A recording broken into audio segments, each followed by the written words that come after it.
Good morning, everyone. Welcome to Unity in the Heart of Austin this beautiful Sunday morning, March 13th. We're so happy to have you here today. My name is Theresa Attea, and I'll be your platform host for the first part of today's service. We have our speaker in about 15 minutes, and Lein is returning to share her lesson today called Now What? And of course, we have our awesome musicians, Leanne Atherton and Coleman Berg, and they are going to be providing today's music for us.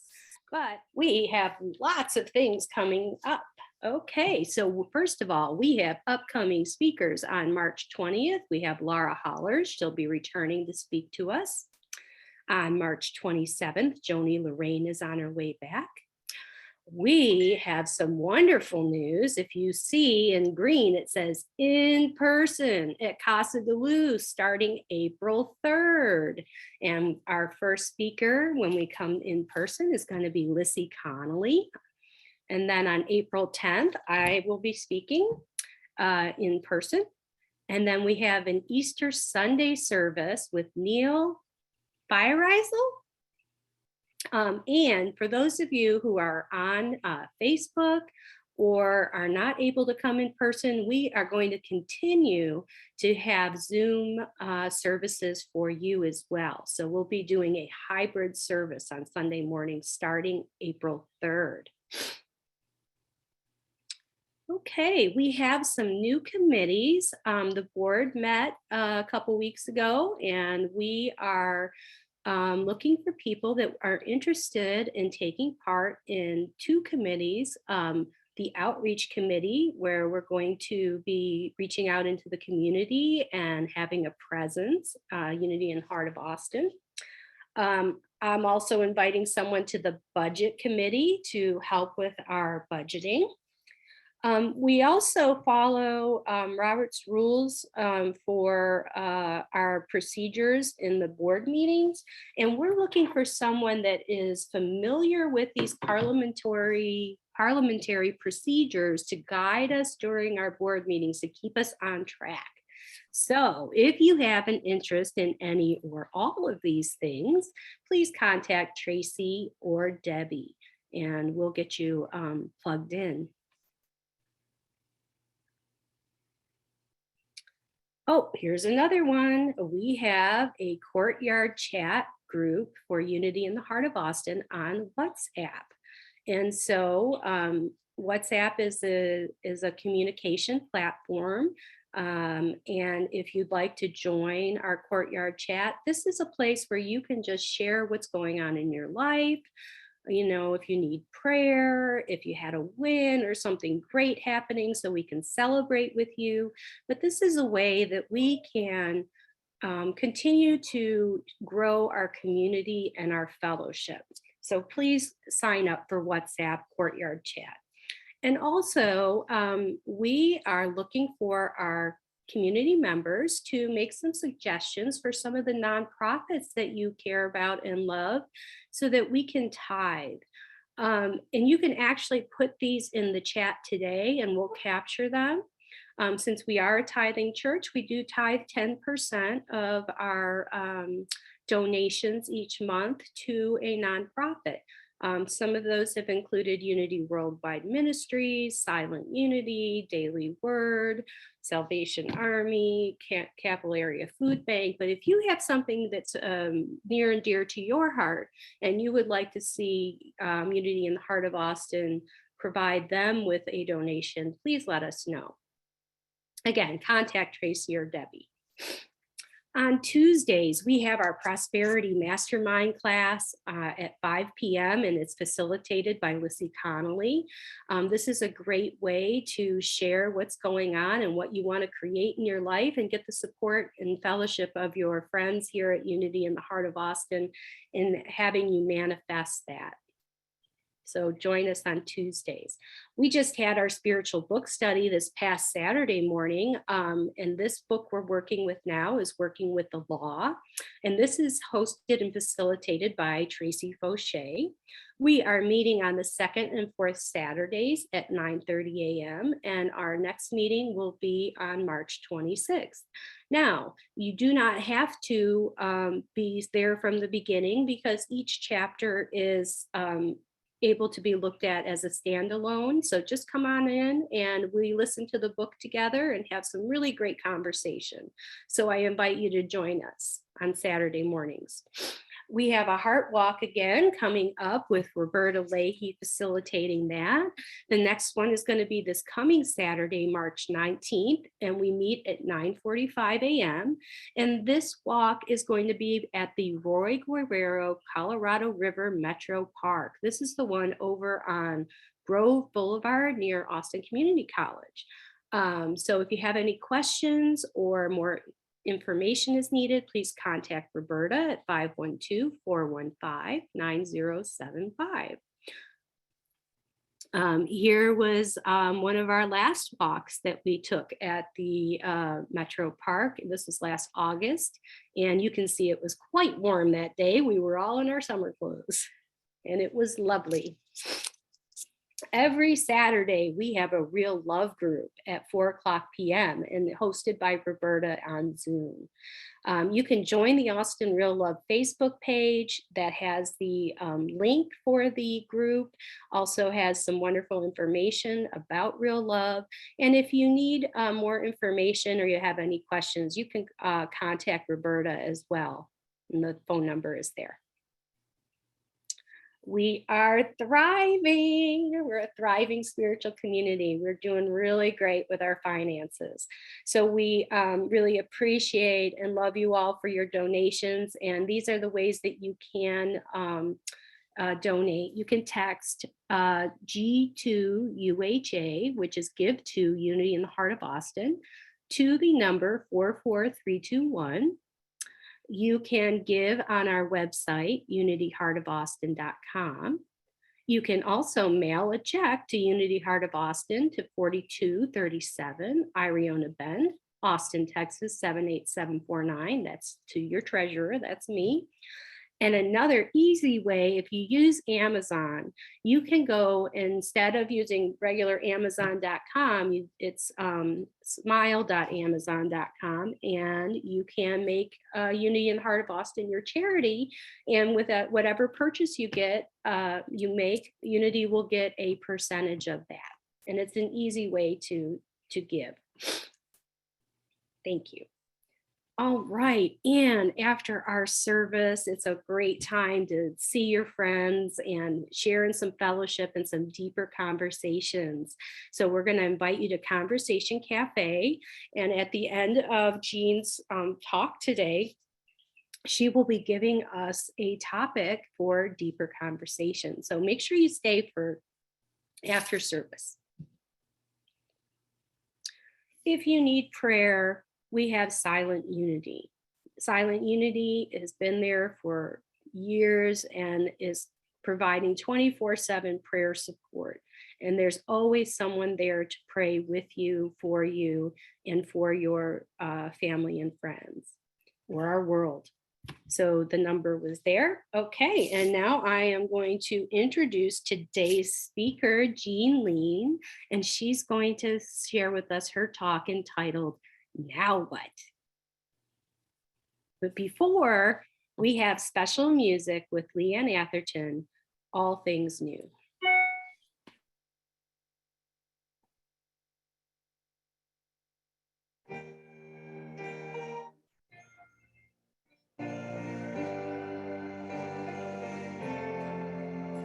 I've heard you can take what's broken and make it whole again. Well, here's the pieces of my heart. What can you do with them? 'Cause I can't hold them all together anymore. So Thank you, Leanne. And I'd like to introduce Jean Lein.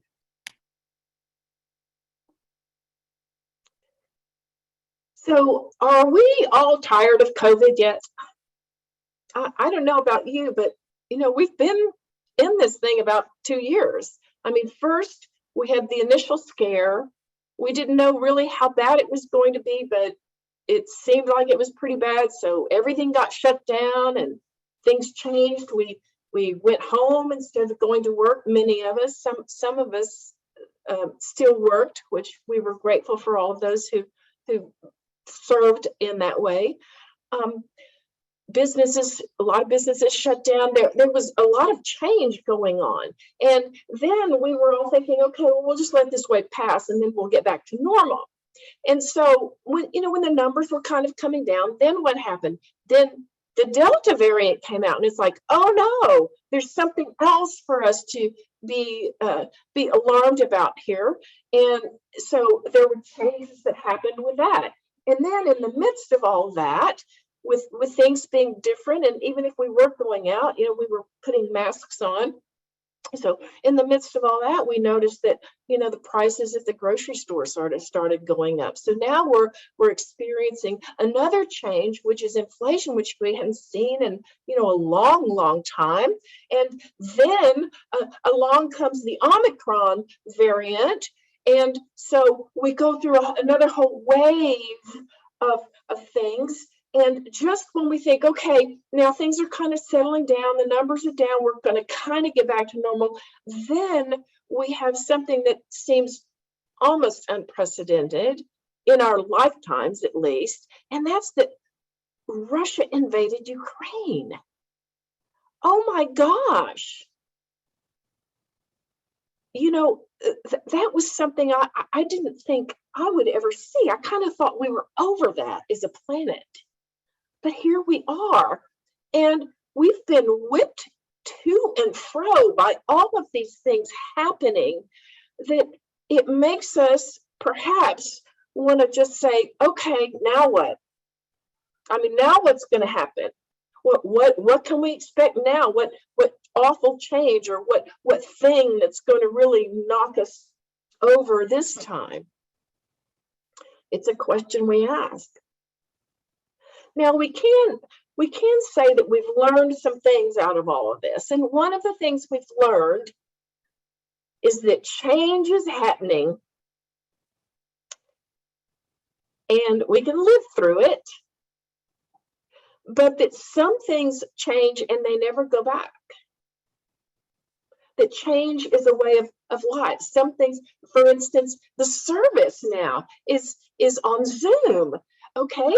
And even when we go back in person, it's going to be hybrid. So that's different than it used to be long ago. So there are things that are permanently changing. Now, as humans, we want certainty. We want things to be the same. We want to be able to count on that. When I get up in the morning and fix my animals breakfast and then eat my breakfast, I want to know that if I'm eating a banana, it's going to taste the same as the banana tasted yesterday. I want that certainty. But what's happening with us in a great way in these days is we're not having that level of certainty. It's just not there. And so something else about this change is that it seems that changes are happening to us faster and faster, and they are. If you look at the rate of change on the planet over history, over long eons of history, things are occurring much, much more quickly than they used to occur. Now, something else is that the changes we're seeing today may not be exactly what we want to see. Overall, I think we've at least I've had this idea that, okay, the consciousness on the planet is elevating, things are getting better. The vibrational level of the planet is rising, and that is true. And at the same time, we're seeing things happen that we really don't want to see. For instance, a war. For instance, the polarization of our country. These are things that really you might look at them and say, well, I don't see how that is really for the good, or how that's promoting, planetary oneness, maybe. Other things are changing, like the weather, for instance. I mean, all these cold snaps that we've had, you get through with the first one that's 20 degrees and you think, okay, well, we're done with that for the winter. We get one of those a winter, right? No, I mean, it came back and came back and came back. I tell you what, I almost hate to say it. I hope nobody thinks too terribly about me about it, but I've finally got to the point where it's like, okay, I'm just not covering my plants again. They're going to have to make it, or they're not. But I'm tired of this up and down yo-yo with everything on the outside because of the weather. So all of these changes. I attended a little class, a short class on fraud, and the instructor also mentioned something that has changed that's really bothersome. He said that before COVID, that when people committed fraud, when they stole, like from their company, they usually did it out of a need. They were basically kind of a good person, but like maybe someone in their family was really ill and they had huge medical costs, or so they needed something else for their family or something. But and a lot of times they had the intention to pay it back. Well, I was just going to borrow the money because I really needed it. But he said they're seeing something. The people who inspect and discover fraud now, they're seeing something entirely different. He said it's very disturbing. He called it retributive fraud. Now, that's a big word, but basically what it means is that the fraud that they're seeing today is out of ill intent. That people are saying, well, I'm going to get mine. Or, you made me go home and spend money on my computer so I could work for you. And you're looking at me on the computer and I feel isolated. I don't get to hang out and, chat during break time with people. And I feel more isolated. I feel more like I got to get mine. And that's what they're seeing. He says that there's a viciousness about the fraud today, and that's caused by fear. Fear. So that's not something I really wanted to hear, that there's more fear on the planet, that people are more afraid. But if you think about it, I mean, what we've been through the last 2 years, there are all these things that we have to be afraid of. And if we've spent our time listening at all to the media, then, their job is to generate fear. I don't know if you know it, but it is. They're not there just to report the news. If they generate fear, it kicks up the adrenaline and it creates an addiction in us that we want to watch more and now see what happens. So, like, for instance, in the war, okay, where's Russia now? What did they do today? Or the same thing with the COVID. How many people died today? I mean, these are all things that we've spent time on. The planet has spent time on, and the level of fear that's caused by this is higher in many cases. So this feeling that I'm going to get my own. I mean, we saw it with the toilet paper hoarding that happened, right? Now, I saw this happening and I thought, oh, well, I have enough toilet paper. I'm not going to go get more toilet paper. But when I was at the store and then I saw these other people with all this toilet paper in their basket, I thought, well, if I don't get some, then when I run out, there won't be any. So I was afraid, and sure enough, I bought extra too. See, I was contributing to the problem because really, I mean, we probably would have all had plenty of toilet paper if we just bought it at a regular time, at the regular time we needed it. Same thing with the paper towels. It would have been okay. But we, out of our own fear, caused the shortage in many cases. So,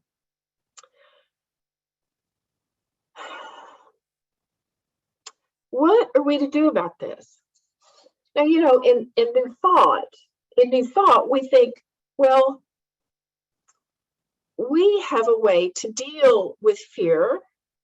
We have our affirmations, we have our spiritual practices. So perhaps we're feeling like, well, I did not live in more fear in the past two years, even though other people might have. And that's very good if that's the case for you. You know, I would hope that all of us would be there. But we do also want to come from a place of being able to help out the planet, because everybody has not come through this experience in the same way. I know some people that, you know, for about the past year, almost all they could talk about was COVID. That was I mean, it just consumed them. So what can we do? What can we do in times like this when we have so much change going on? We want certainty, and maybe we don't like to see the way things are changing. What can we do? I like acronyms, and I have an acronym for some tools that we can use today. And the acronym is HIP. We're going to get HIP, okay? Maybe showing my age there. That's probably not a cool word anymore, but we're going to use it today. And the H stands for home. We want to come home. And I don't mean just come home to this building that we're living in, but I mean come home to ourselves. Come home to the essence of life that we are. We want to be able to stand on spiritual principle and stand within the essence of life that is always flowing in and through us, rather than putting our attention outside of ourselves, rather than letting something else tell us what the problem is, or how we ought to feel about something, or something else for us to be wary of. We want to come home. There's a little exercise that I'd like to do regarding this, and so hopefully you'll do it with me. It's called Subject, Object, Subject, and it was put out by Dr. Sue Morter of the Energy Codes. So if you will just sit there and look around the room. You may look at something in particular, but look around the room. Now, normally when we're doing this, we would be doing what is called object. We're looking at an object. We have our attention on an object. We have our focus on an object. And now, if you will, maybe even take your hand and put it out in front of you and bring it forward and have your attention follow your thumb into very close into yourself. Now, watch when you do that. Watch and feel. It's more of a feeling, really. Feel if your energy also follows that, so that you can almost feel your energy coming back within yourself.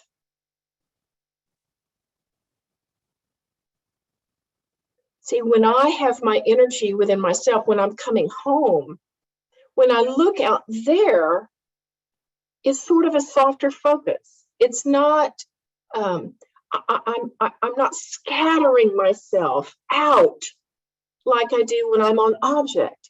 I'm coming home. If you are living within this beingness that we have, within this flow, ever infinite flow of divine light that's continually pouring in and through us, if we're living in this place, our conversations will be different. How we go about our lives will be different. What we choose to focus on will be different, because we're centered in the divine. See, a lot of times we want to get a really expansive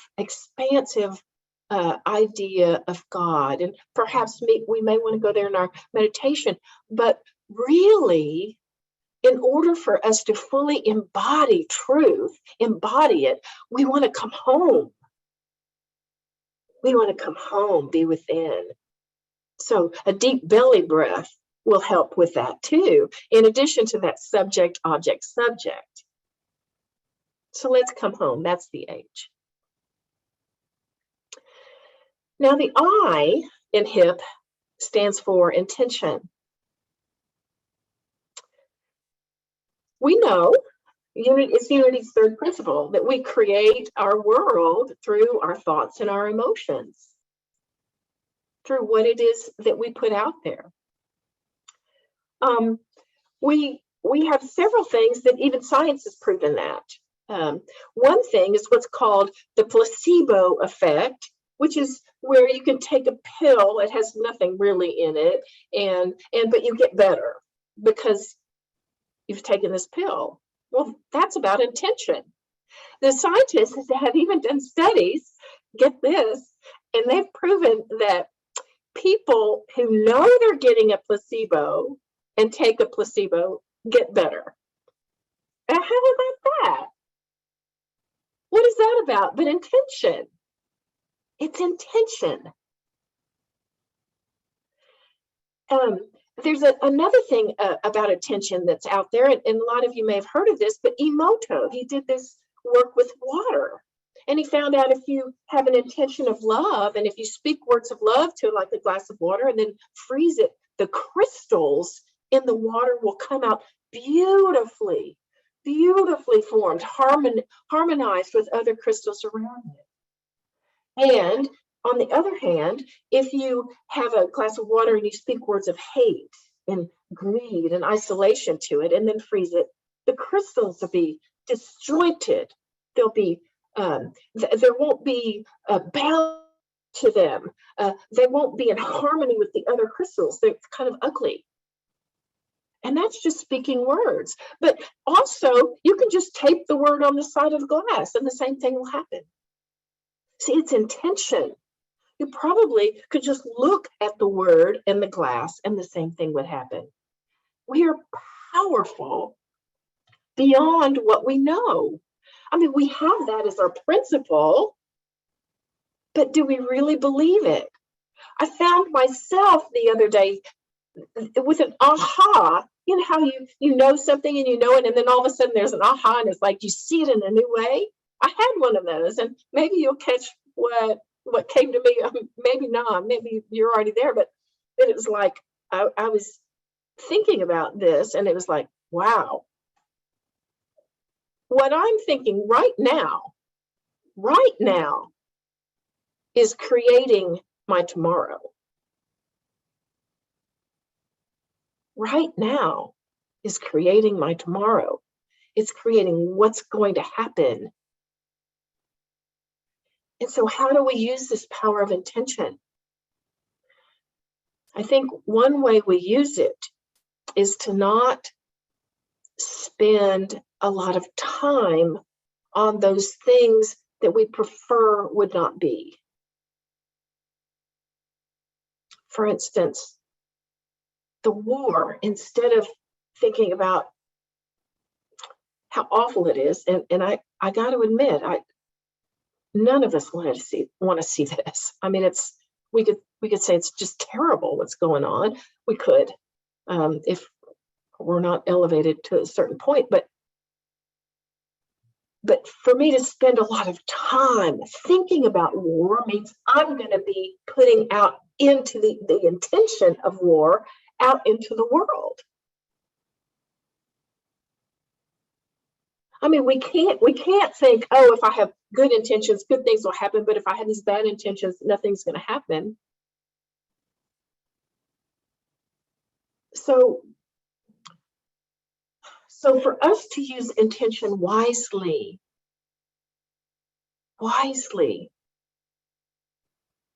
and I mean, at least as much as we're concentrating on what we don't like, we should concentrate on what we do like. Fortunately, the good really does outweigh the bad all the time. And, as we know, there's really nothing bad either, but that's on another level.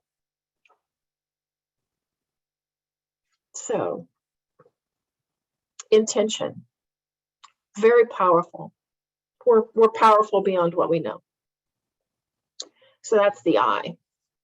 Now the P in HIP stands for be present. The present moment. Instead of going through what we've gone through and saying, oh, now what? Like, oh, what else is going to be here? Instead of that, maybe we can say, what? Now. Meaning, I'm coming into the now. I'm coming to the present moment. I'd like to read something from Eckhart Tolle from The Power of Now. He says, are you worried? Do you have many what-if thoughts? You're identified with your mind, which is projecting itself into an imaginary future situation and creating fear. There's no way that you can cope with such a situation because it doesn't exist. It's a mental phantom. You can stop this health and life-corroding insanity simply by acknowledging the present moment. Become aware of your breathing. Feel the air flowing in and out of your body. Feel your inner energy field. All that you ever have to deal with, cope with in real life, as opposed to imaginary mind projections, is this moment. Anything other than this moment is imaginary. Toby Hansen says this, if you feel anxiety or depression, you're not in the present.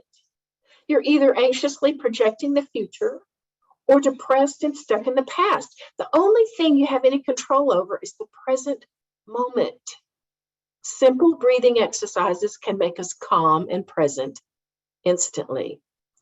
Isn't that something that both of these, and actually many of the ancients, have told us that the breath is a wonderful way for us to come into the present. Because when we're breathing, when we're focusing on the breath, we have to be in the present moment because it's continually flowing. It's continually flowing, like the divine life is continually flowing within us. It's a wonderful representation of that divine. The breath. So be present. Abraham Maslow said this, the ability to be in the present moment is a major component of mental wellness.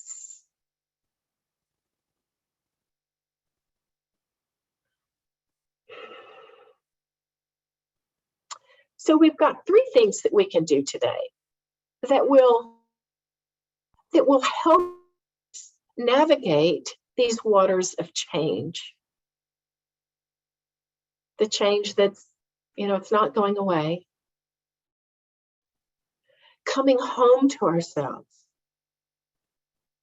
Being able to consolidate, not consolidate as if keeping our energy from people. It's actually when we come home that we have an expansion in the vibrational quality to love. And love heals all. So let's come home. Let's set our intentions. We want to see harmony wholeness, peace, love, and then be in the present moment, in the presence. These are things that we can do, not only so we navigate our lives these days, but so that we can help the planet. A lot of times we may think that we're small and that what I do doesn't have an impact on others. But that is just not the case. The real truth is that we have immense power. And really the only way things can change on the planet is for us to change, for us to hold the light, for us to know the divine is present here. Yes, here. Yes, here in the present moment. The divine is here. When we can walk on the planet as that awareness of the divine, then we have a chance to impact the planet for the better. So I hope you'll stand with me as I practice being hip this week to stand for our planet. Thank you.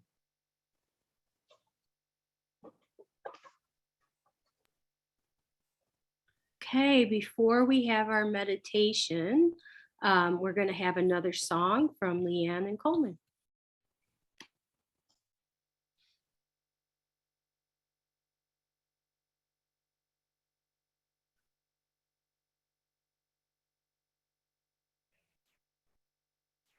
Preparing for meditation, slowing down, breathing in, breathing out. New music, take us in.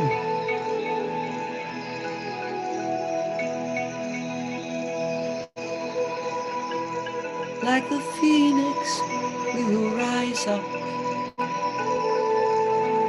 Spirit, hold us in your hand.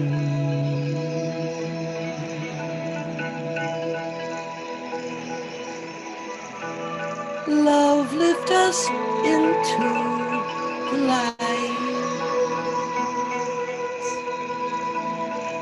We will rise like the phoenix. Love, love, we will rise. We will rise.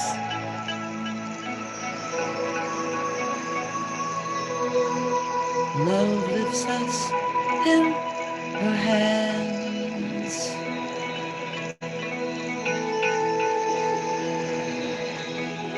We will rise. Love lifts us high into the light. We breathe, we move, we live in the light of love.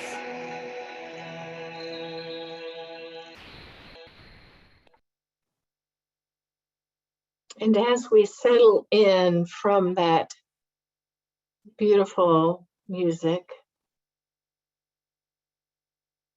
we breathe. We breathe into the belly, anchoring our wholeness, anchoring the light, anchoring the love that we are.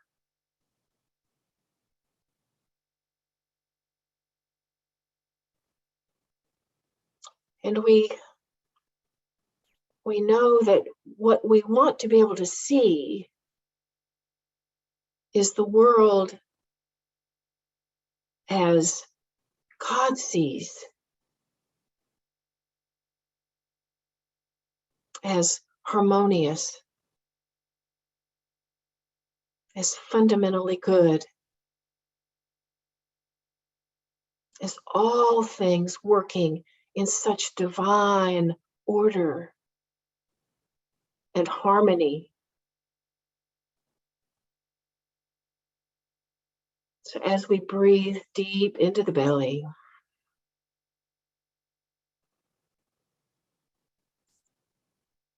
we allow ourselves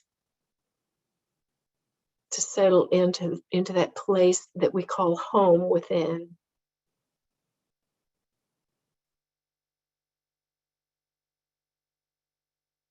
As we do, we may be listening for inspiration. We may be in a place of contemplation. We may be just sitting in the silence.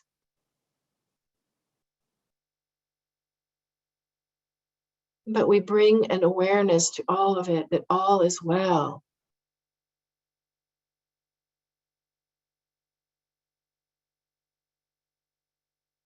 That we are the ones to make the change. We are the ones to lift the consciousness of the planet.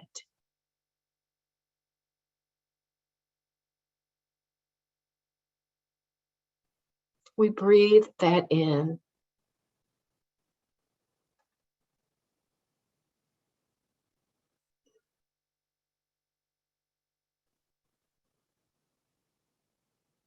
We breathe it in deeply so that we become aware of our own divinity at a deeper level.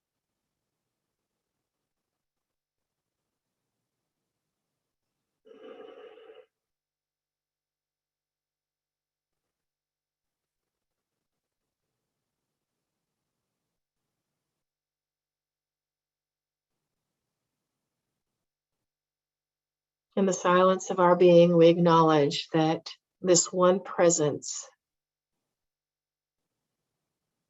is our life. And that with this power of creation, that our life has such meaning and purpose. We were born here for a particular moment in time, to be present now and to give what is ours to give. With such gratitude for this awareness, we begin to thicken our breath and wiggle our feet and our hands. And when we're ready, we can open our beautiful little eyes as we come into the present moment.